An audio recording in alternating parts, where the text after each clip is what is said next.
Bom dia a todos. Então vamos dar início ao nosso Grand Round das quartas-feiras.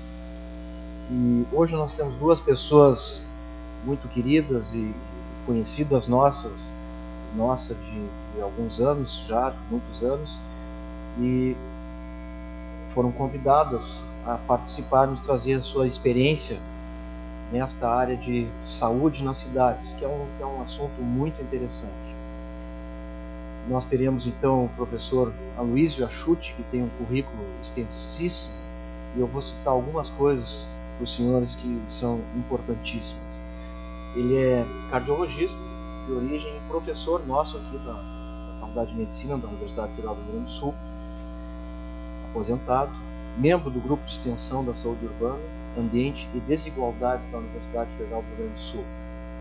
Ele é introdutor no Rio Grande do Sul e no Brasil da cardiologia preventiva, algo que cada vez fica mais forte no nosso país. Nos países desenvolvidos isso é uma realidade. Aqui ainda engatinha, mas no futuro com certeza será a grande realidade.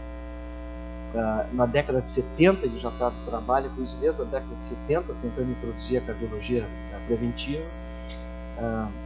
Coordenador com o professor Eduardo Costa do primeiro inquérito epidemiológico sobre hipertensão arterial no Rio Grande do Sul, em 1978. Então, conhecimentos que nós temos hoje da hipertensão, já o professor Asciutti já nos beneficiou disso lá em 78. E tem grande influência no desenvolvimento da cultura da prevenção de doenças crônicas e da promoção da saúde no Rio Grande do Sul, através da atuação na Secretaria de Saúde e na Universidade, no ensino, no serviço e na pesquisa. Ele é assessor da OPAS e da Organização Mundial da Saúde na área de cardiologia preventiva na década de 70. E assessor, e atua atualmente como assessor da OPAS, agora na área de saúde urbana. Então, o professor Asciutti será o primeiro a nos beneficiar com a sua fala. Em seguida, nós passaremos a fala ao professor Sérgio Bassanese, que é cardiologista também, sanitarista da Secretaria Estadual de Saúde e professor adjunto de epidemiologia da nossa universidade, Departamento de Medicina Social da nossa universidade. Ele está retornando de um pós-doutorado na University of London, onde realizou uma pesquisa com o professor Michael Marmot na área de determinantes sociais em saúde, desenvolvendo o tema de segregação espacial. Então, o professor Sérgio também nos beneficiará da sua fala em seguida. Então, eu passo a palavra ao professor Asciutti.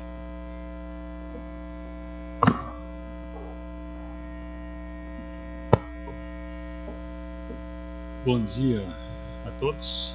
Muito obrigado pela oportunidade de privar com vocês. Fazia tempo que eu não vinha por aqui.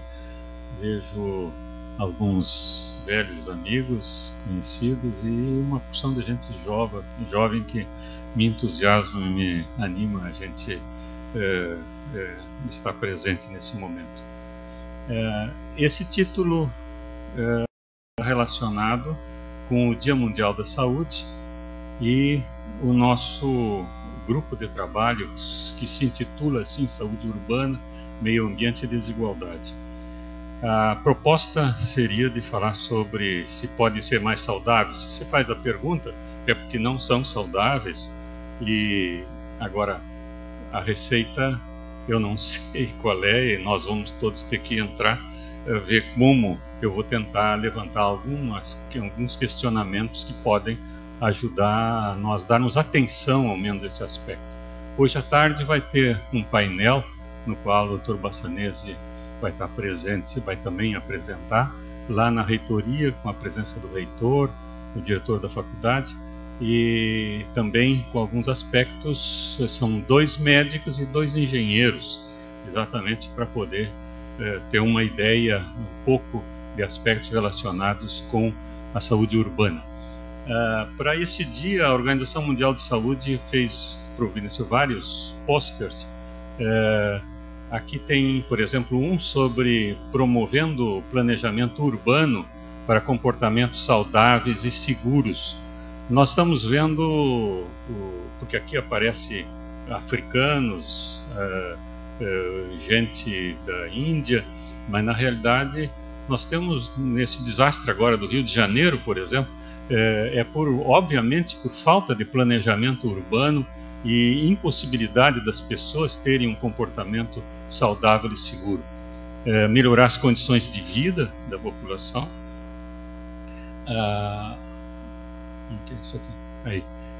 Construir uma cidade inclusiva que possa permitir gente com limitações participar da vida e também garantir a participação na gestão da cidade.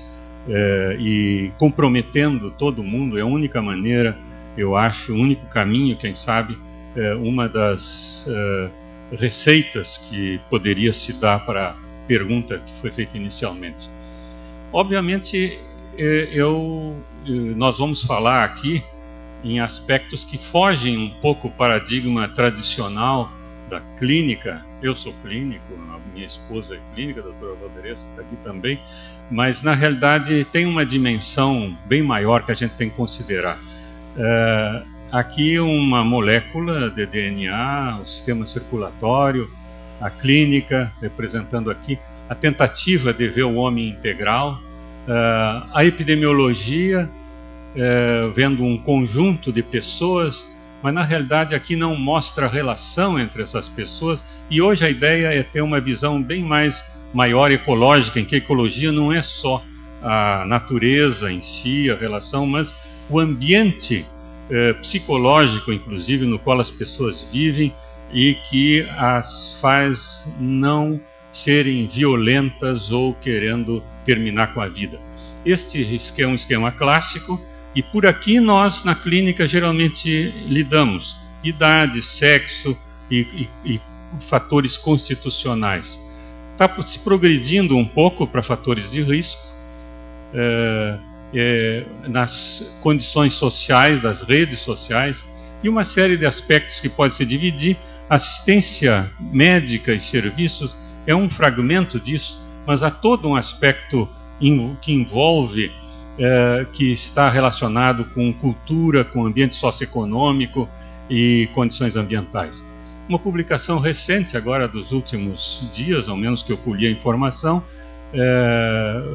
inclusive um dos capítulos está relacionado com Porto Alegre, o problema das vilas populares e a tentativa de relocalização e de melhoria envolvendo políticas públicas que melhorem a condição de vida. Isto aqui é um gráfico que mostra a distribuição de renda per capita na população brasileira. Isso é Maria Inês que apareceu com esse esquema, é interessante, mostrando uma evolução realmente melhorando um pouco, mas mantendo um país que parece um dromedário, com duas carcovas. Esse aqui, nós estamos aqui, obviamente, e tem toda uma massa que está nessa outra posição. Comparem com o Canadá. O Canadá é um país muito menos gente, obviamente, mas muito mais homogêneo dentro da distribuição de renda da população.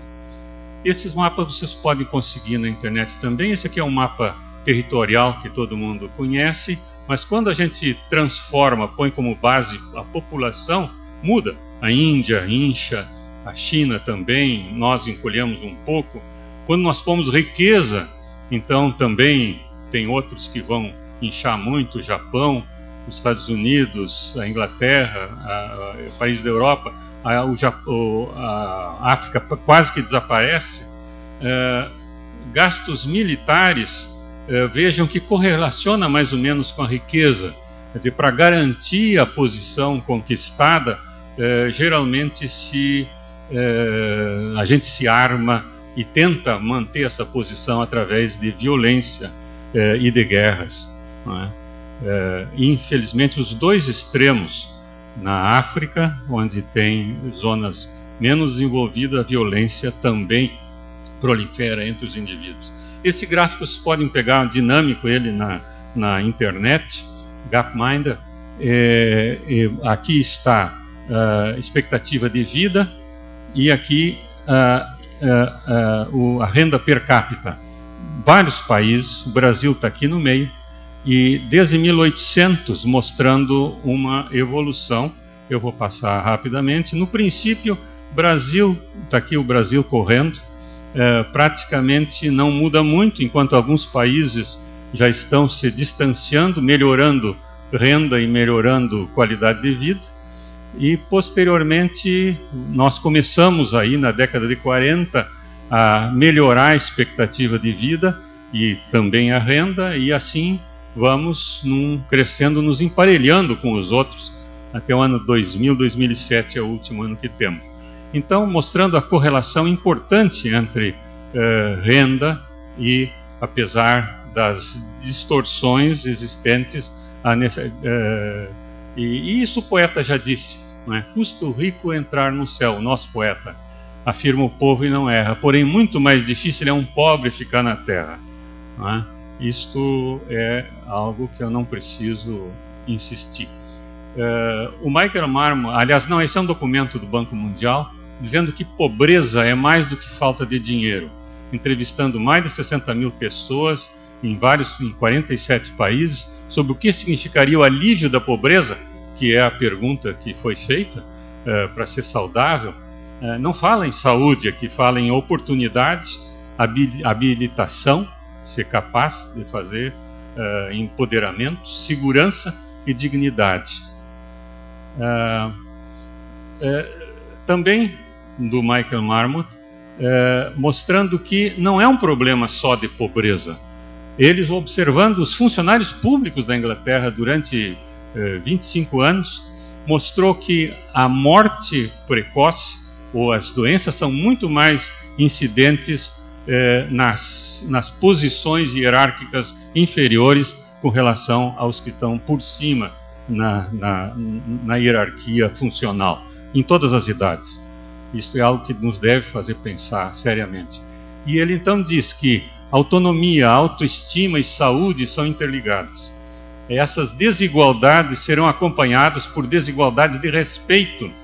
Isso, por sua vez, se acompanhará de desigualdade de autoestima.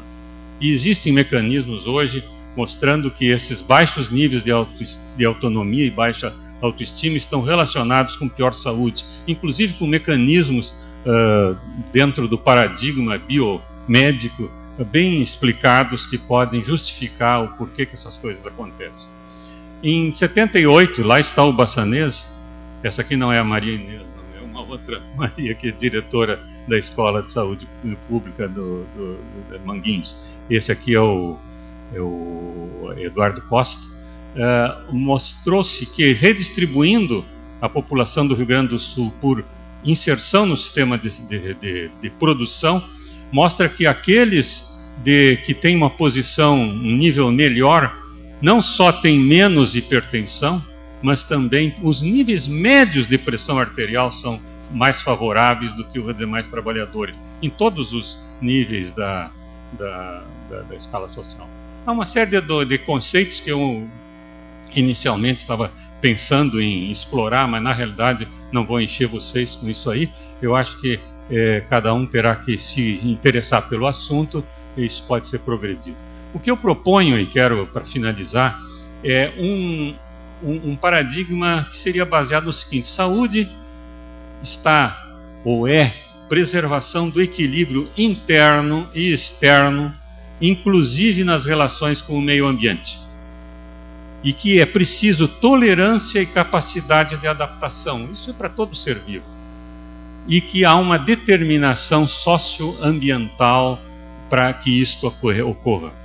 E que a violência aparece com o abuso do poder e da força para obter vantagem e manter o desequilíbrio que pré-existe e que beneficia alguns só.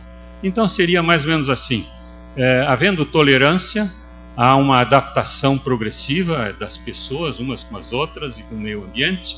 Isso leva à equidade, isso permite saúde e desenvolvimento sustentável. Mas se houver intolerância, isso leva à discriminação e violência, leva à desigualdade em todo sentido, e doença e destruição. Agora, isto ontem eu peguei, por isso estou trazendo para vocês. E uma demonstração, já sabia disso antes, por outras inferências, mas na realidade uma evidência através de imagem da aversão à desigualdade que existe, provavelmente em todo ser vivo, mas principalmente no homem, mostrando em pessoas isso aí. E que a desigualdade aciona o mecanismo de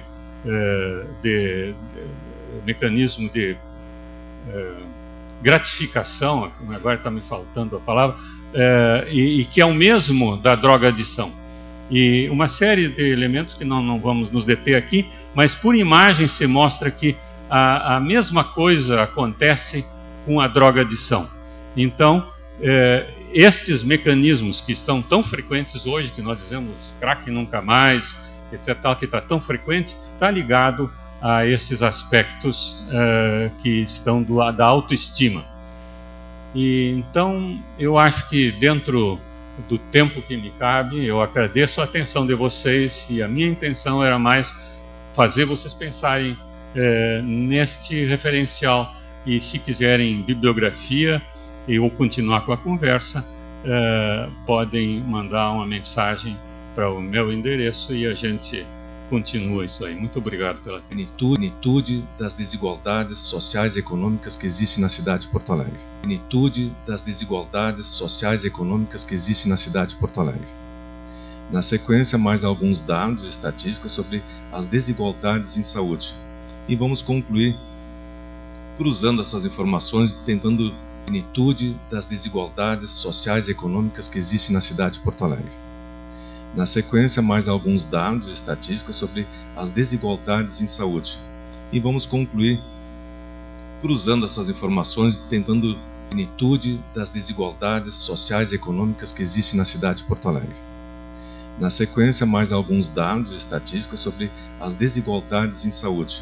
E vamos concluir cruzando essas informações, tentando plenitude das desigualdades sociais e econômicas que existem na cidade de Porto Alegre. Na sequência, mais alguns dados e estatísticas sobre as desigualdades em saúde. E vamos concluir cruzando essas informações, tentando explorar quais são as relações que existem entre desigualdades socioeconômicas e desigualdades em saúde. Tem que me acostumar com vocês. Bom, vamos direto para os resultados. Esse é o mapa de Porto Alegre, com seus cerca de 80 bairros. Aqui fica o Rio Guaíba, para quem não é de Porto Alegre, né, o arquipélago. Aqui é a área central da cidade. Esse cartograma está mostrando a renda média dos chefes de domicílio dos bairros de Porto Alegre. Os bairros que têm o maior nível de renda, eles são concentrados na área central da cidade. Aqui em amarelo mais claro. Lá o bairro Independência, Moinhos de Vento, Rio Branco, Boa Vista, Bela Vista, Petrópolis. Lá em cima é Jardim Lindóia, Vila Assunção, né? E Ipanema.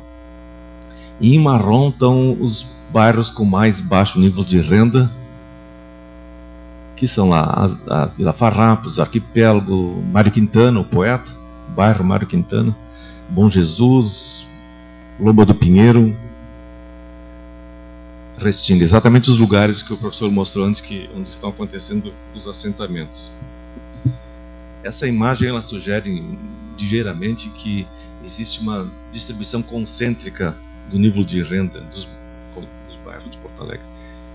A lâmina seguinte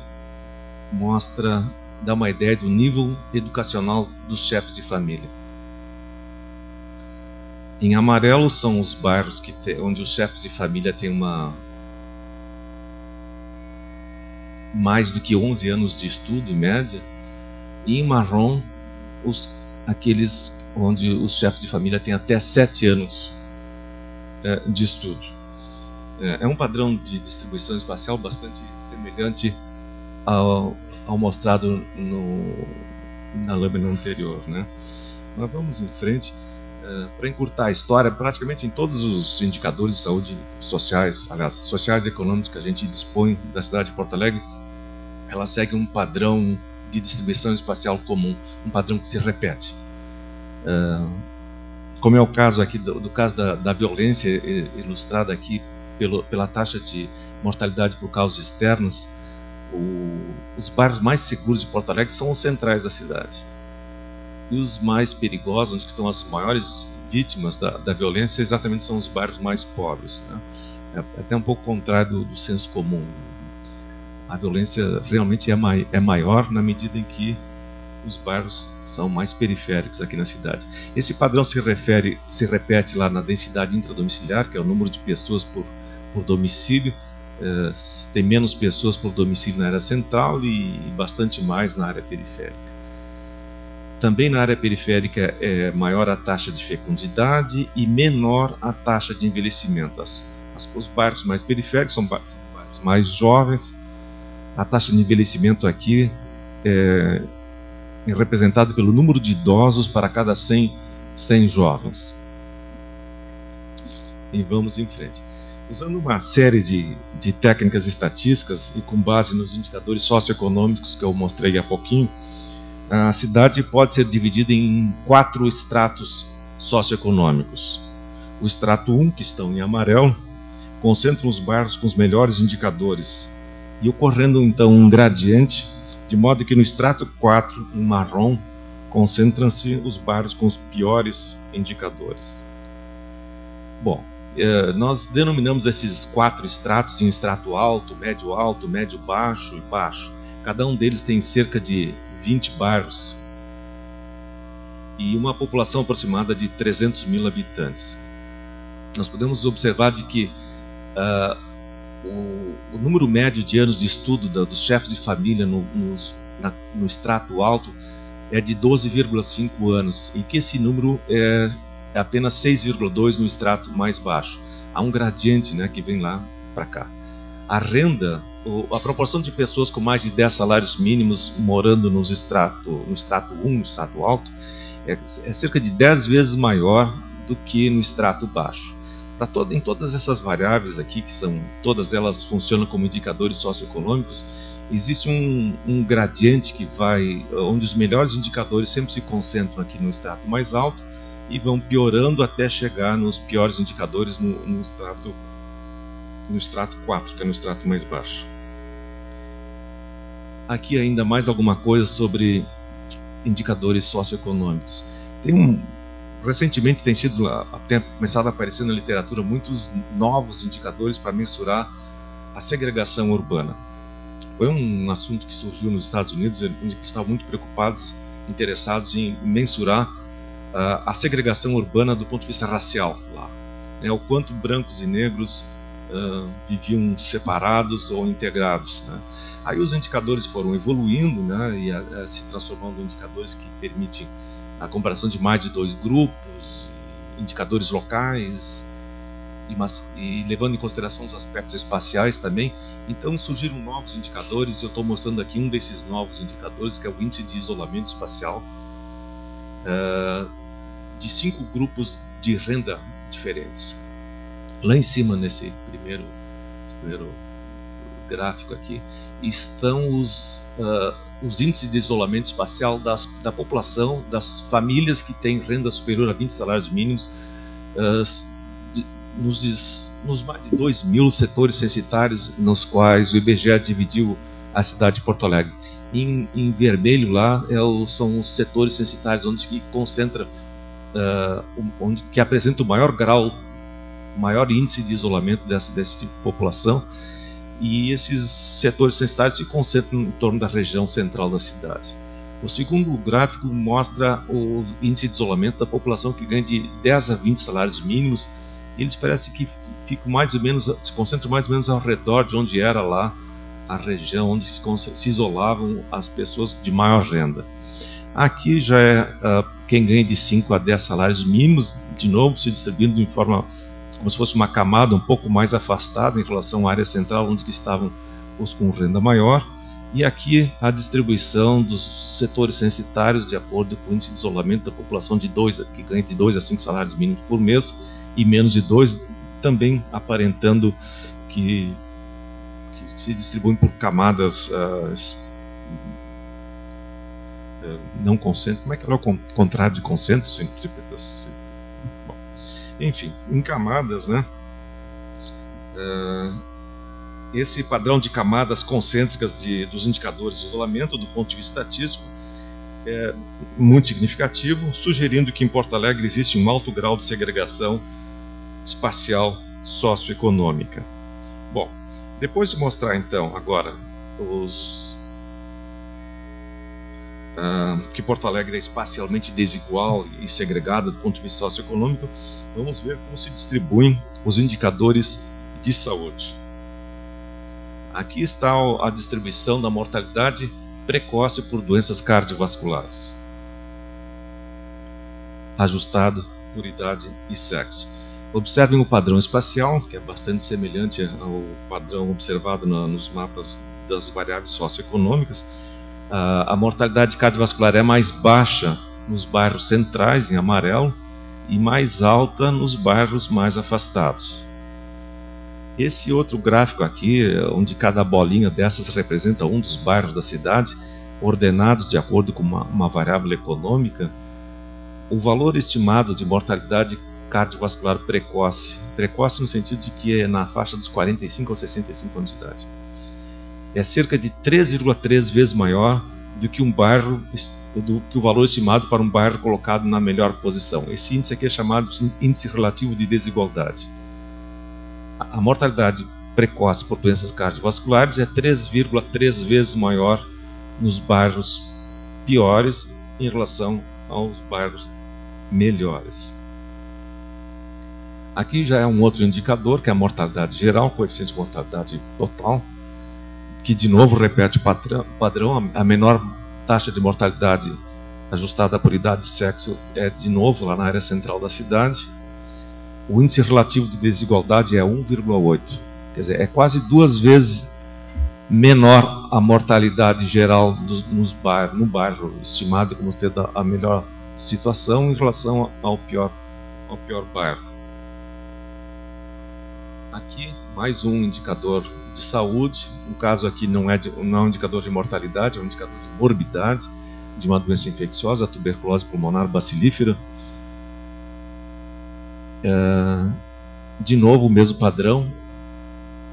A incidência de casos de tuberculose pulmonar está abaixo de 25 casos novos por 100 mil habitantes por ano nos bairros em amarelo, ultrapassando a faixa dos 100 casos novos por 100 mil habitantes por ano nos bairros pintados, né, de marrom. O índice relativo de desigualdade é 5,4. Os piores bairros têm mais de 5 vezes maior a incidência de tuberculose do que nos bairros melhores. Bom, e aqui está a esperança de vida ao nascer. Vejam o padrão de distribuição. Os bairros lá em amarelo mais claro, eles têm uma expectativa de vida, as pessoas em geral, de mais de 78 anos de idade.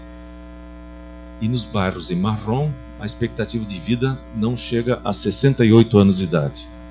A média dos bairros como um todo é 73,3, isso com dados de 2000 a 2004. O bairro com pior taxa, com menor esperança de vida atinge 62 anos, o melhor bairro chega a 81, com uma diferença de quase 20 anos entre o melhor e o pior colocado.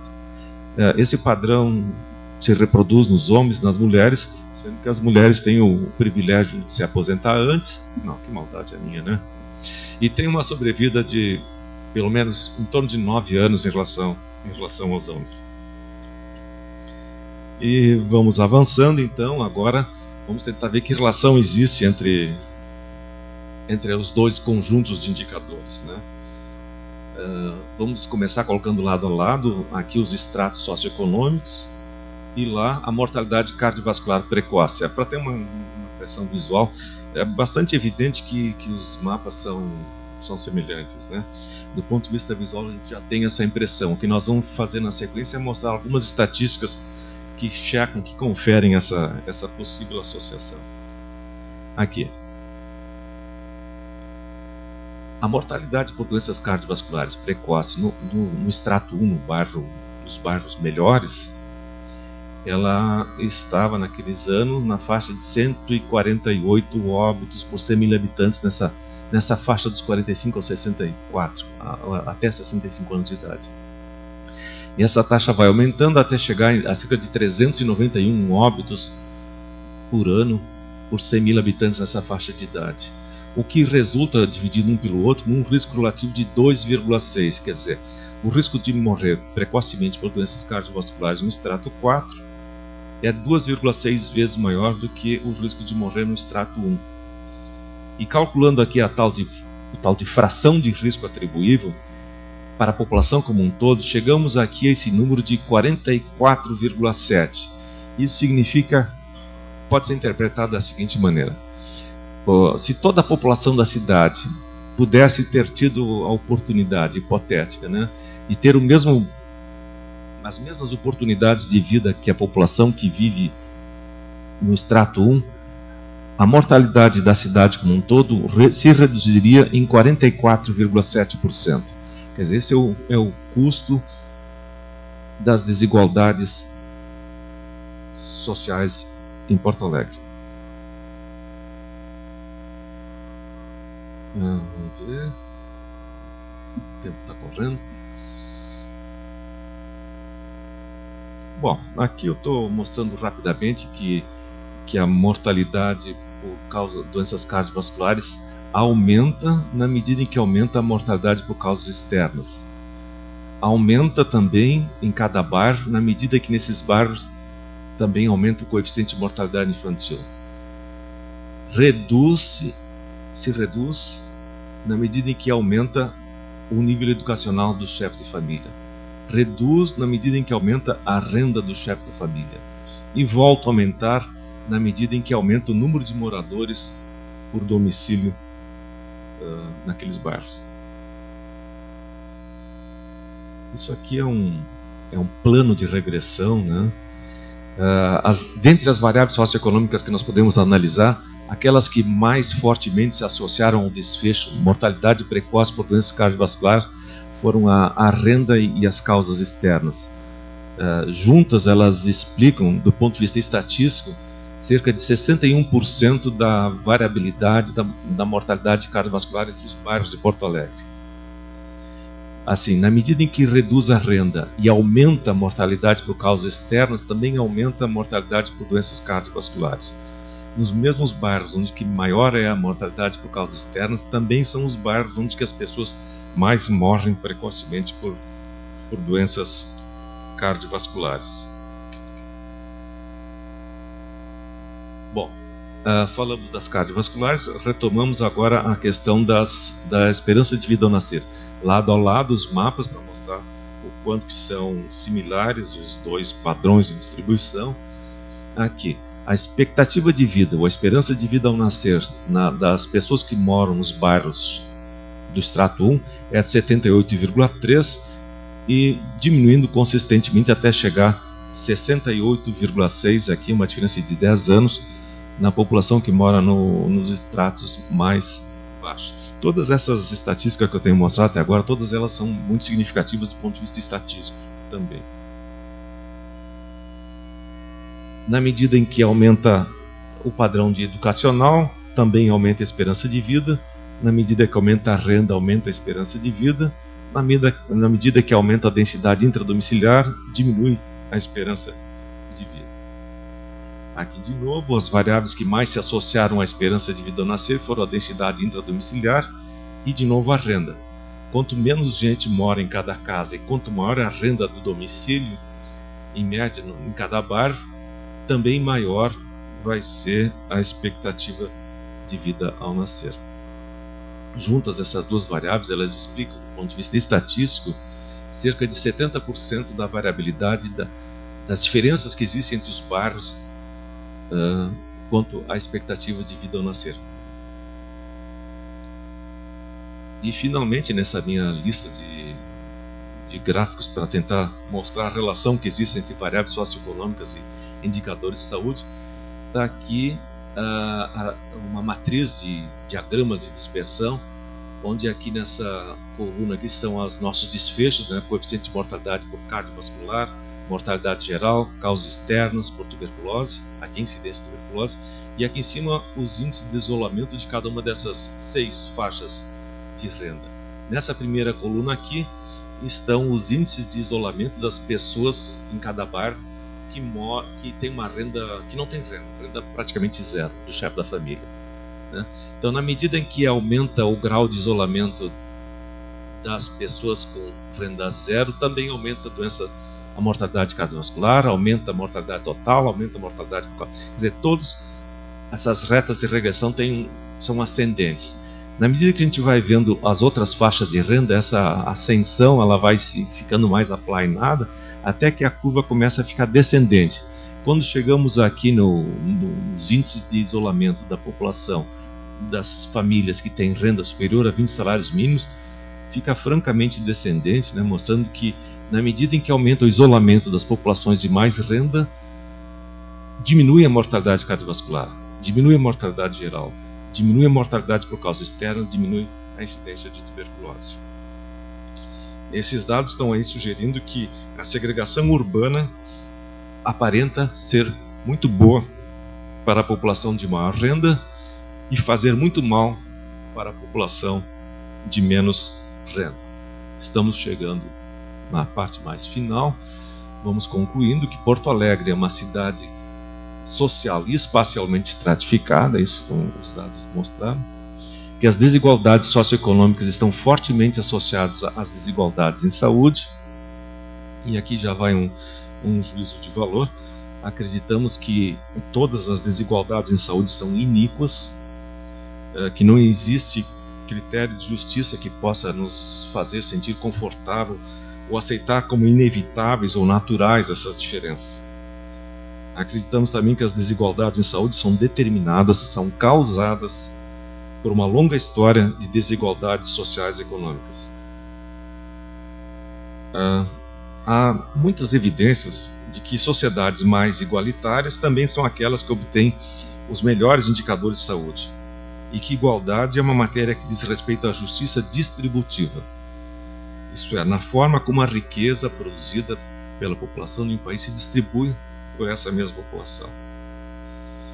Os exemplos das mais avançadas sociais-democracias, que são exemplos para nós, né, para todo mundo, mostram que os mecanismos mais efetivos para promover essa distribuição de riquezas é através de políticas públicas e principalmente através desses grandes áreas, investimentos na área da saúde, a educação, em habitação, previdência social, emprego e em outras áreas. Em saúde, né, nosso sistema de saúde, apesar de ser maravilhoso, né, eu sou entusiasta do Sistema Único de Saúde, é evidente também que é um sistema que é subfinanciado, faltam recursos. A educação nesses países que conseguem os melhores indicadores, eles garantem educação em tempo integral para ensino médio e fundamental até os 16 anos de idade, pelo menos, né? Na habitação, aqui as políticas teriam a ver com o nosso imenso déficit habitacional, que nós temos, esse vergonhoso déficit habitacional que existe na nossa cidade. Saliente aqui a importância de que esses investimentos habitacionais que estão sendo previstos aí, que não acabem por promover maior segregação, né, que evitem reassentamento e levando o pessoal que mora em vilas populares e irregulares para lugares distantes, longe dos empregos, longe dos melhores recursos públicos, né?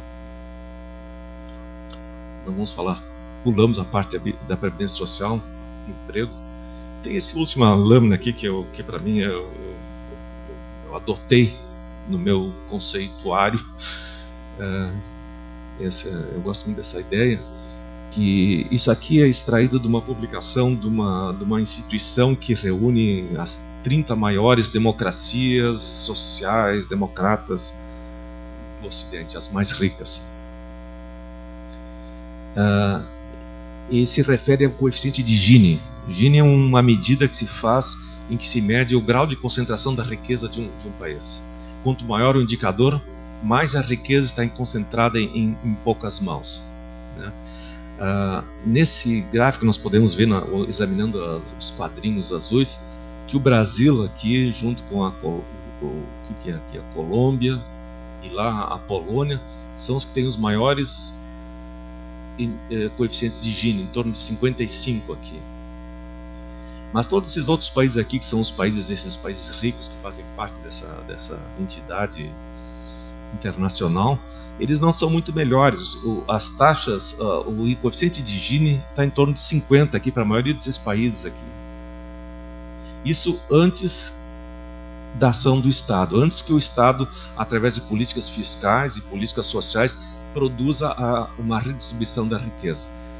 Depois que o Estado intervém, arrecada dinheiro e redistribui através de políticas sociais, nesses mesmos países o coeficiente de Gini cai aqui para essas bolinhas, esses triângulos, losangos cinzas aqui.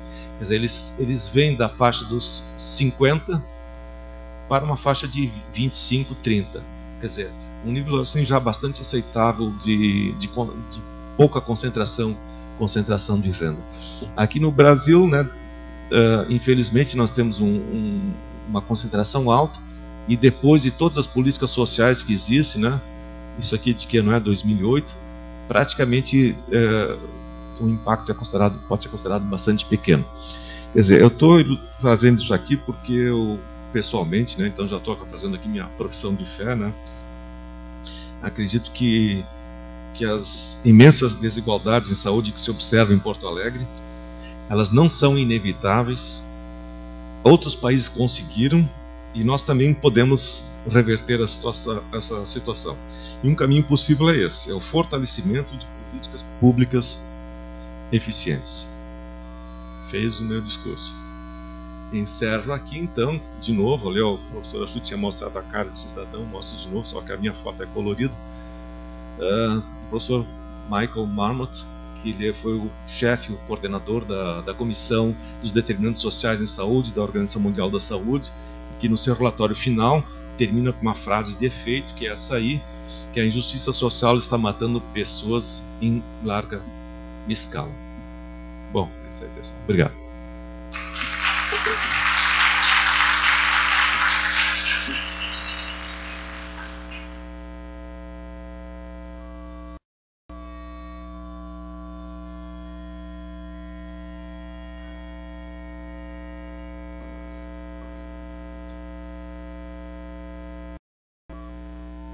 Nós temos alguns minutos aí para uma discussão de um assunto que, apesar da audiência um pouco menor hoje do que o normal, mas é um assunto muito interessante que poderíamos passar aqui alguns dias discutindo a política socioeconômica dos países, das cidades, que, resumindo, é praticamente isso que os professores nos mostraram aqui.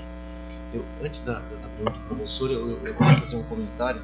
Professor Achuti, nós vimos aquele gráfico no final, assim, que o senhor mostrou, o Brasil de 1800 até 2007, e correndo atrás dos grandes países, os países mais desenvolvidos, com um crescimento mais rápido, o país atrás, o Brasil atrás, com uma distância, me pareceu assim rapidamente, que uma distância longa, ou distante, lá em 1940, por aí, e recuperando, assim, recentemente, chegando mais próximo dos países desenvolvidos. Qual é a implicação disso, assim, se o senhor fosse repetir pelo menos aquele seu estudo lá da hipertensão em 78, o professor Bassanese falou em doenças cardiovasculares em geral, mas o seu caso foi hipertensão. Será que seria diferente? Nós teríamos uma proximidade, uma distribuição um pouquinho melhor de renda que está ocorrendo no país, se nós repetíssemos hoje, em 2010, esse estudo? Será que haveria uma proximidade das pressões no Brasil ou aqui no Sul?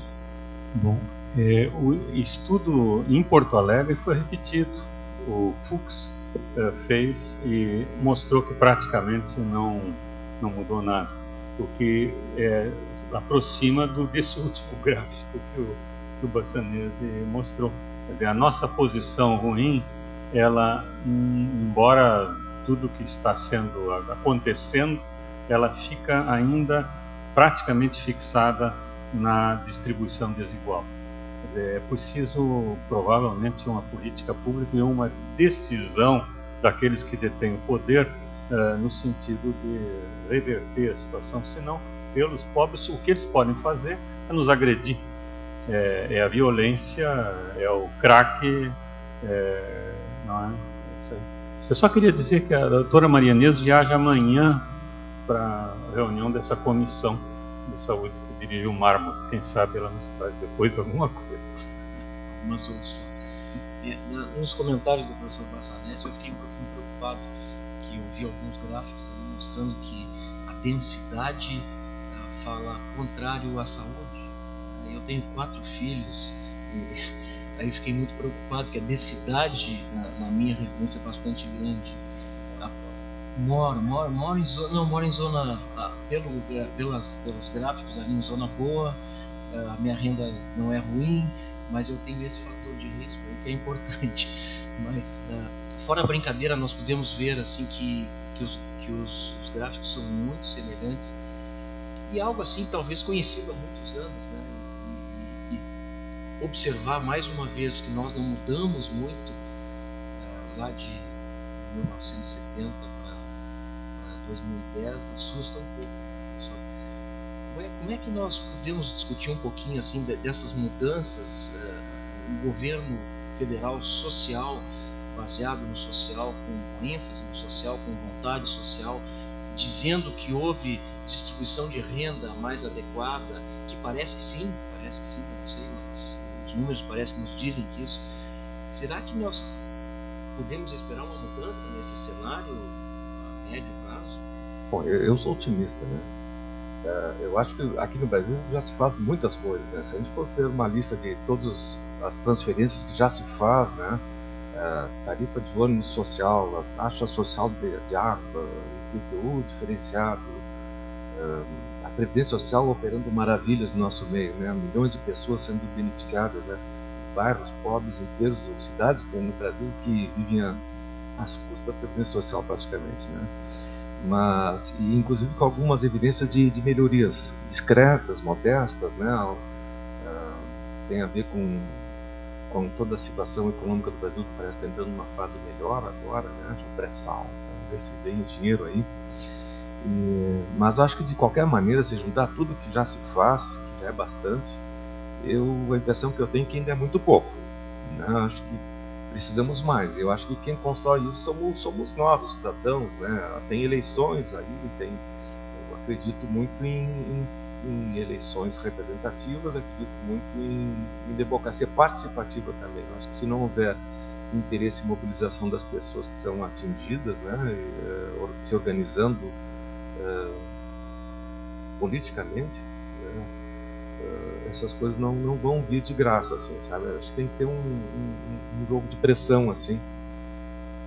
E eu, pessoalmente, eu confio, apesar de tudo de ruim que a gente vive e convive aqui, né?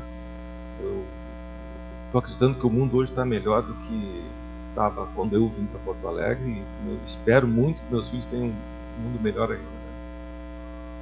Senhor Lúcio.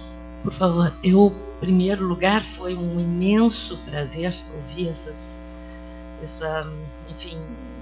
essa informação deste nível, destes professores, né? Dessa, elite que ao longo dos anos vem podendo aprender e dar de volta tudo isso. Então, eu tenho um outro comentário, mas eu primeiro queria fazer ao que tu disseste agora.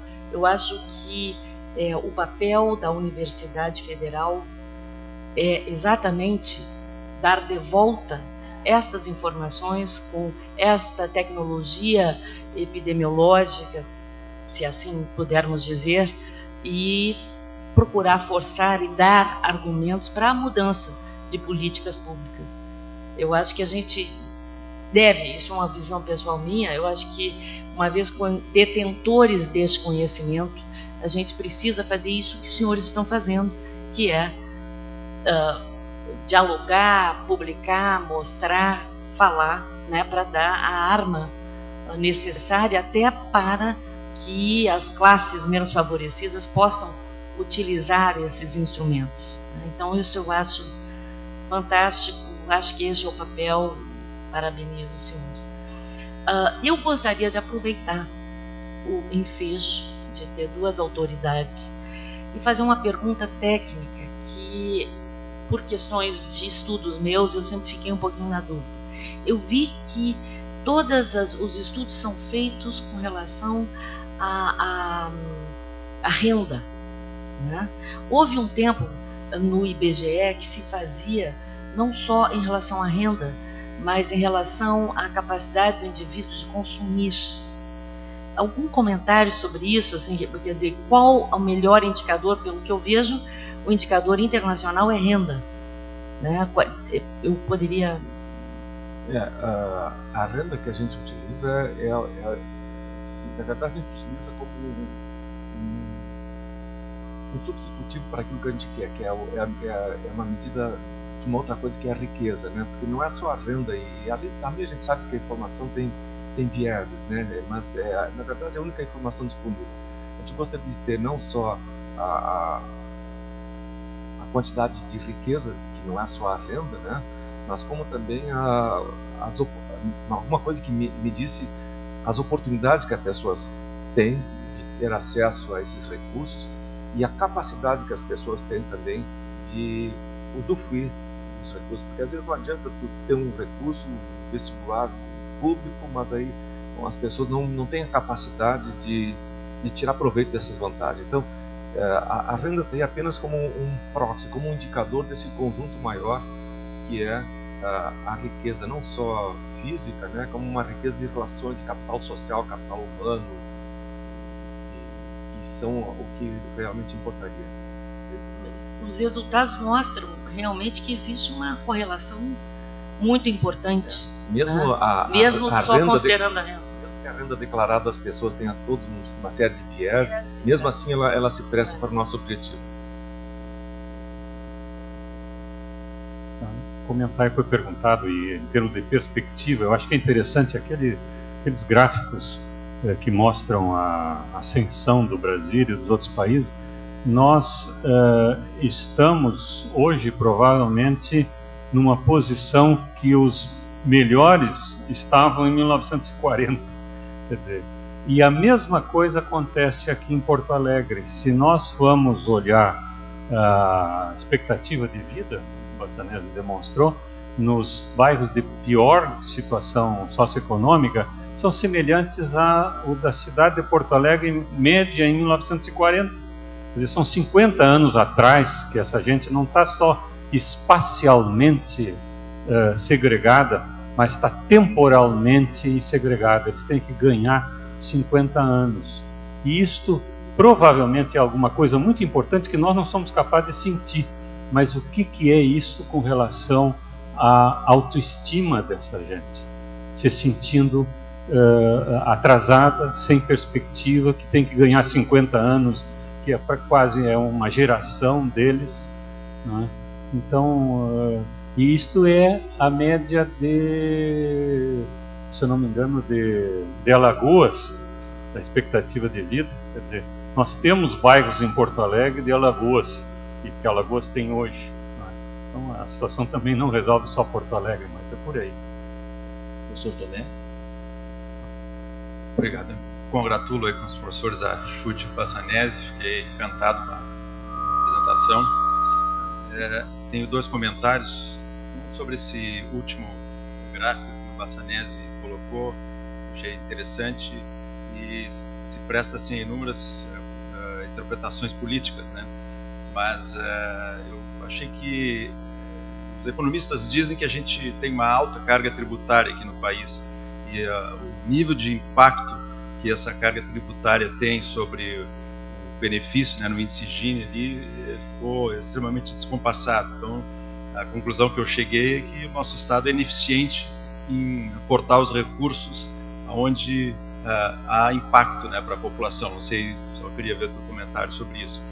E o segundo comentário que eu queria fazer é perguntar, na realidade, se é que é uma pergunta relevante, porque eu acho que de qualquer forma melhorar toda essa situação, não interessa muito como as desigualdades estão agindo sobre a saúde, mas temos que melhorar as condições socioeconômicas como um todo. Mas eu gostaria de ver uma especulação de vocês sobre qual é o impacto de cada elemento nessa associação entre fatores socioeconômicos e índices de saúde.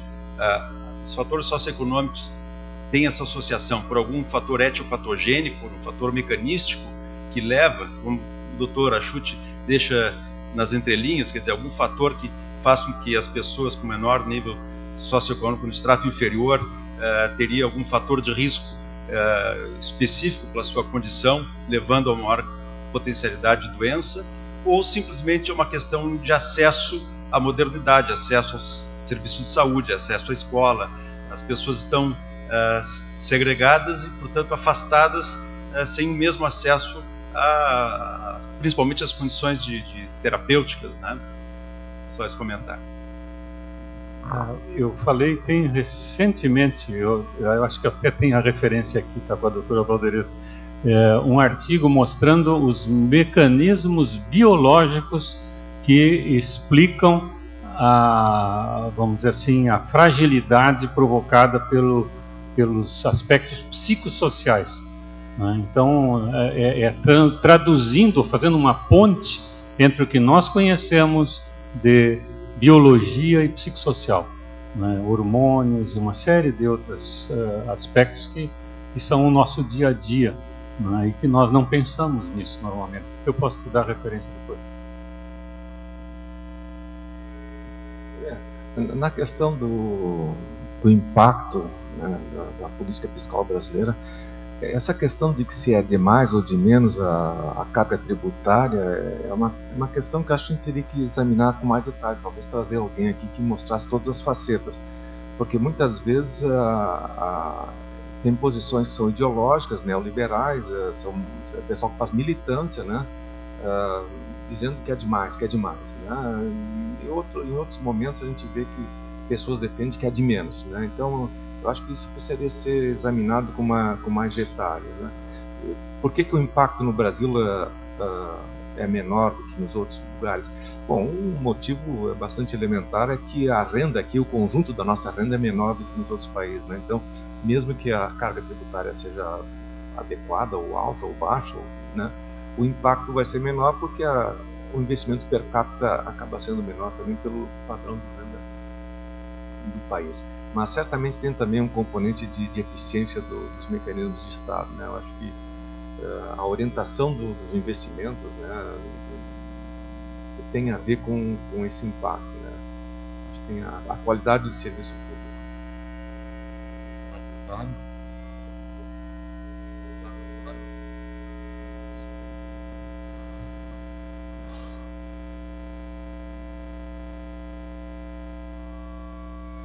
Bom, é um prazer enorme ter ficado aqui para assistir esses 30 minutos valiosos no Dia da Saúde. Eu discordo um pouquinho do professor Lúcio, eu acho que não foi um prazer escutar isso. Eu diria até que foi quase antipático o que vocês colocaram para nós. Eu acho que outros colegas estão acompanhando as reações de nós médicos nos Estados Unidos da política da reforma do Obama de saúde. Acho que o Paul Krugman tem escrito sobre isso, né?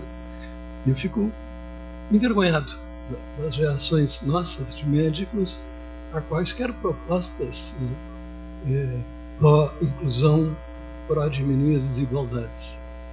Eu me emociono com isso porque há anos me preocupa isso e há anos assim, eu vejo assim, a dificuldade que nós temos como médicos, né, de ouvir e de ler sobre essas coisas. Eu trabalho com grupos, então eu estava brincando, né, que a relação entre as pessoas é obviamente importante. E eu teria uma pergunta que não sei se vocês têm condições de me responder. Se os dados permitem fracionar dentro das causas externas a questão do suicídio, do homicídio e dos acidentes. E se dentro desses 3 subgrupos se repete o mesmo fenômeno, de que nas classes mais baixas o suicídio é mais alto, além do homicídio e dos acidentes.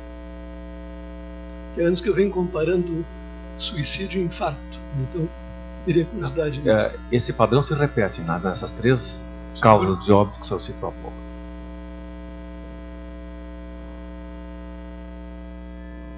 Desculpa, eu cheguei atrasado, eu estava na reunião da Congrade. Já conheço o professor Massanese, o professor Achuti, e lamento de ter perdido uma boa parte da apresentação. Tive a oportunidade de ver a primeira parte do professor Massanese, uma outra apresentação, agora peguei a parte final. Primeiro uma questão, quase uma curiosidade. Eu sou filhos de pequenos agricultores, descendentes misturados, alemães e italianos, uma grande descendência. Nós éramos 10 irmãos.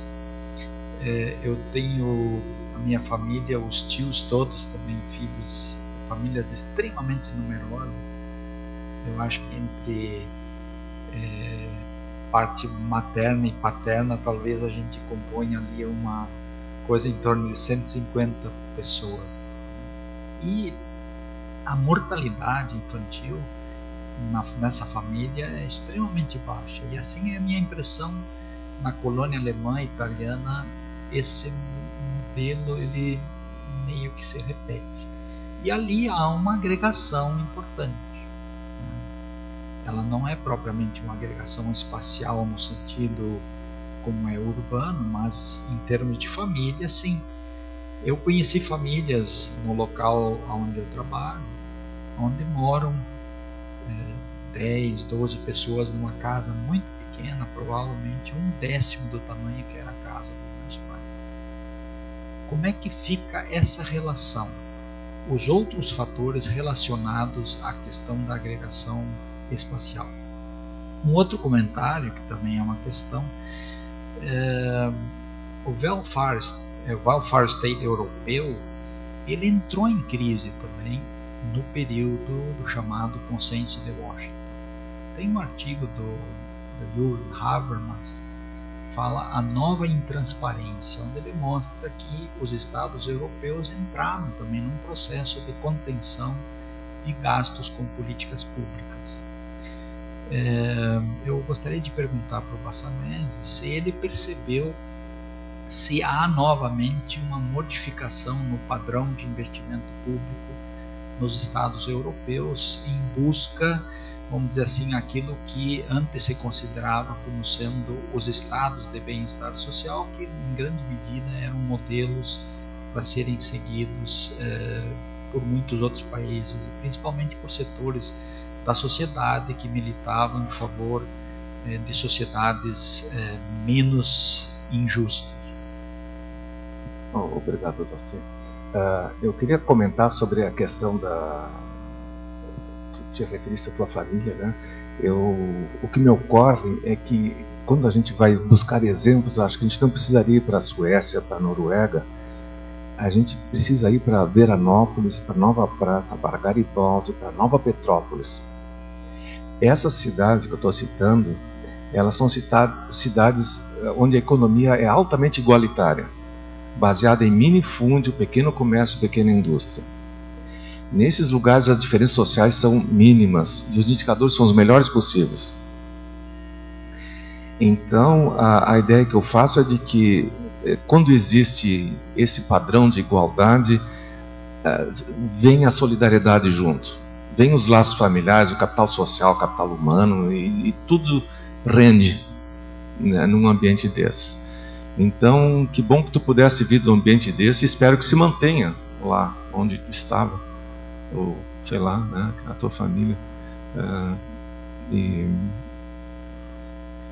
E tu falou a segunda pergunta, foi tão importante que eu esqueci. Sim. Veja, houve um recesso nas políticas, né, em toda a Europa, pequenos recessos. Até na Noruega eles estão começando a ficar preocupados com a concentração de renda que está havendo lá. Mas veja, a Inglaterra, a Grã-Bretanha, que é o lugar onde surgiu essa nova onda neoliberal com a Margaret Thatcher, privatizaram metade do país lá, né? mesmo lá, que é considerado um país não social-democrata, mas um país na categoria dos liberais, o padrão de proteção social é fantástico. Assim, a saúde, a educação, a habitação, 30% ou 40% das residências em Londres são propriedade do Estado, alugadas. Tem toda uma política habitacional.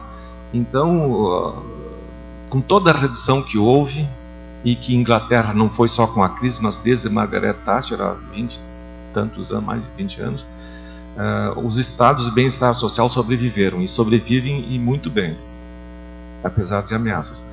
Eu não sei, a interpretação que eu faço é de que o pico da onda neoliberal de privatização e tudo mais está se acalmando agora. Volta a voz do povo ter espaço na agenda.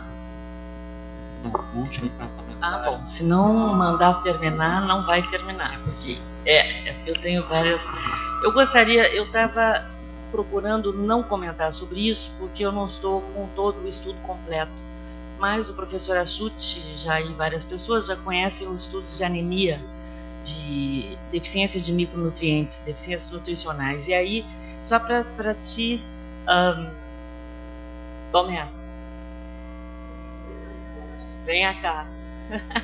Não, em termos de dentro dessa literatura, tá? Existem dois trabalhos. Existe um trabalho muito interessante feito em 2004 por dois macroeconomistas do Banco Mundial, o Gaylor e o Auer Folks, não me lembro o primeiro nome, em que eles mostram um estudo sobre a persistência da desigualdade.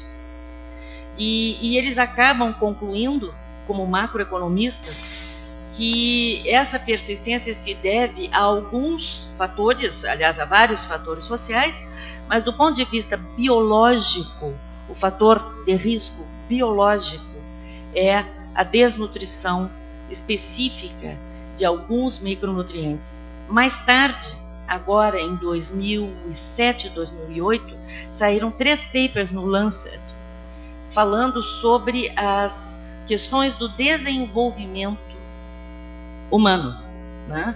Sobretudo na infância, que é o ponto-chave.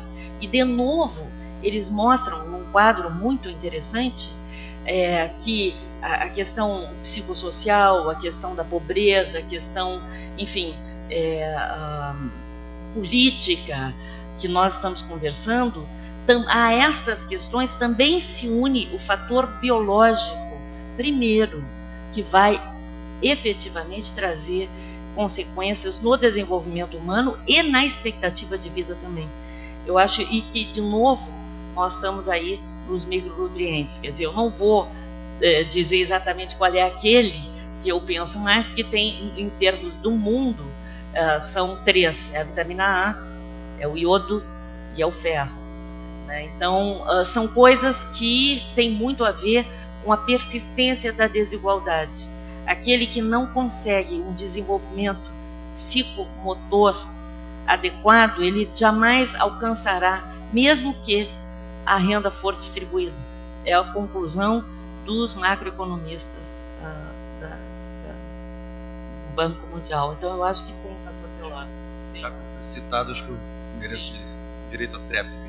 Não, eu tenho um outro mecanismo interessante que tem sido bastante difundido entre cardiologistas e nefrologistas, que é o impacto da gravidez inadequada, do baixo peso ao nascer. O pessoal da pediatria aqui no clínico está trabalhando sobre isso, né?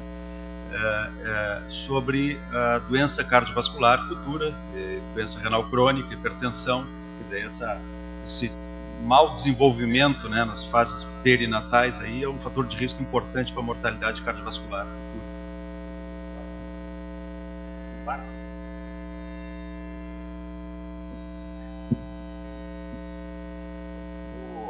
De fato, sobre os mecanismos pelos quais as desigualdades provocam a doença, né, é evidente que as pessoas morrem por causas biológicas, né? É parada cardiorrespiratória, não é outra coisa. E também se sabe que praticamente todos os fatores de risco conhecidos, a maioria dos fatores de risco conhecidos, são mais prevalentes na população de baixa renda. O tabagismo, a hipertensão, a obesidade, a diabetes, o estresse psicossocial, a tensão de viver com insegurança financeira, tudo isso, e todos esses aspectos nutricionais que tu falaste, né, toda a história de vida que se acumula nas pessoas, né. No Brasil nós temos tido grandes avanços, né, com a introdução ao iodo, a introdução de iodo no sal na década de 50, 60, foi o primeiro grande ação de saúde pública desse gênero que foi feito e com um grande impacto. Atualmente o ferro já é adicionado à farinha de trigo e também, se não me engano, a vitamina A, tocoferol, a vitamina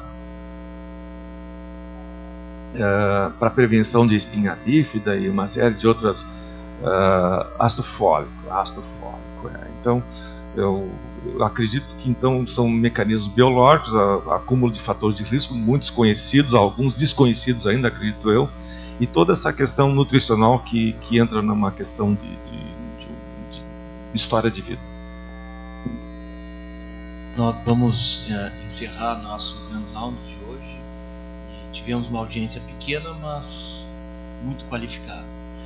E queria agradecer o tempo despendido pelos palestrantes, o prazer de tê-los aqui no Hospital de Clínicas. E realmente foi uma sessão muito interessante, poderíamos ficar discutindo esse assunto por várias horas. Muito obrigado pela presença dos dois e um bom dia para todos.